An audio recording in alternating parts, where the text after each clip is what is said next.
So let's start making an impingement checklist, shall we? Okay? Hands by your side. Take a look at your thumbs. Where are they pointing? They're pointing at you. They're pointing inside. This is a great mnemonic for starting to deal with people's shoulder stuff. And what we're going to say is, if you see someone's thumbs pointed at themselves, then what's going to happen is that chances are they're internally rotated and lats are tight and pec minor is tight because pec minor attaches to the scapula and pulls me forward, and now I'm in this position, right? If I'm internally rotated, am I more likely to bang into that roof and pinch myself? Yeah, absolutely. So number one way we deal with, starting to deal and think about impingement is what? Posture. Here's my little quick posture checklist. Thumbs pointed forward. You take the arm, rotate it back into the joint, like opening a can of sardines, and drop. And what we should see is, if I'm standing, you should be able to see the musculature between my shoulder blades. You see the rhomboids, you can see the traps. I'm in a neutral position. I'm not finishing like a row, but I'm just in this nice, soft position. Thumbs are pointed forward. Traps are off tension. Feel your trap. Is it off tension? That's one of the ways you know you're loose. If people are working hard to be artificially in this position, you're going to see traps on. They're working really hard. And you know what? It costs a lot of money to have decent posture up front. And they're going to have to work, oh God. You know, and I've actually invented a skin stapler.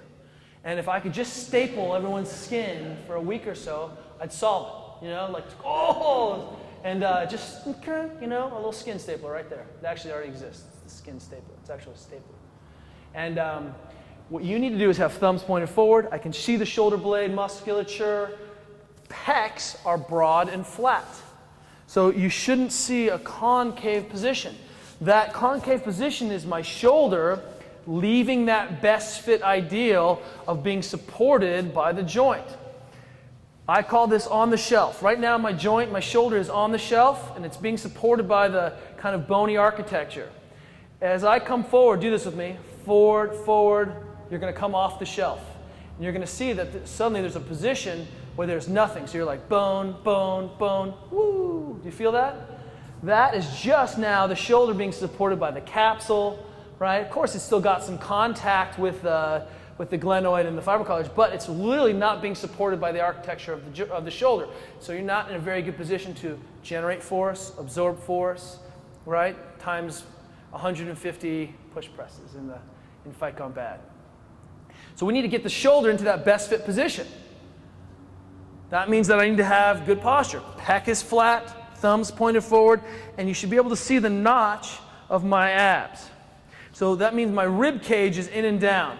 We overhead and we cue that rib cage down positioning, right? A nice little cue and check is that can you see the ab notch on your athletes in standing, right? So what I've done is I've created a stable platform with my rib cage that allows all of the musculature that helps control my shoulder blades to get into a good position. And so if I fly my rib cage, all of my lower traps and rhomboids, specifically the lower traps, lose their ability to pull the shoulder blades back. And it's not until I create this anchor, boom, that's why we're always talking about firm belly, rock hard stomach, I'm ready to go. Now my shoulder blades can pull, my musculature can pull my shoulder blades out of the way of a rotating arm, right? So what we've thought about was by creating this posture, which is, we're going to call it thumbs, pecs, right? We said the muscles between your shoulder blades, the blade muscles. And what was the last cue? Notch. If that's my standing kind of, ready state, then I'm going to create, best posture, which is going to allow for best function, and I'm not going to just roll up and bang into this thing simply because, why? Not because I did 100 pull-ups, right? The problem is not in the programming, the problem is in the athlete. So if my shoulders are tipped forward naturally, I'm going to hit it. And boy, I tell you what, we live in a society that does a lot of this, doesn't it, right? That's a problem. We drive, we work, and you're going to see a pattern of dysfunction that is lat, pec, and trap stabilization. And you'll see a lot of people get on the rings and stabilize, or do push-ups and stabilize, or get into a front rack and stabilize. Like, doesn't that look like a lot of front rack positioning? That's the same rack position. Is that okay? That's lat man, right? He's the what's up, CrossFit. But that's not far from that stabilization strategy. And as soon as those tissues can't take that, I got to get back into this, I'll fail, and I got to get back in this position. So by addressing posture, we're going to set up a ready state where the shoulder can maximally move. So it doesn't matter. The very first thing that happens is that if I have an impinged athlete, hey, let's talk about some posture for a second. Okay? That's the first thing. We need to get the shoulder blade out of the way of the arm, of the moving arm. 2, clear the path.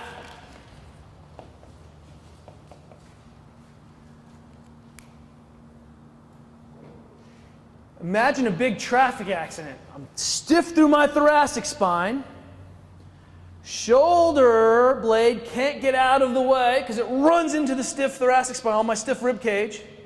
And then arm just goes, boom, boom, boom, boom, boom, just like a collision.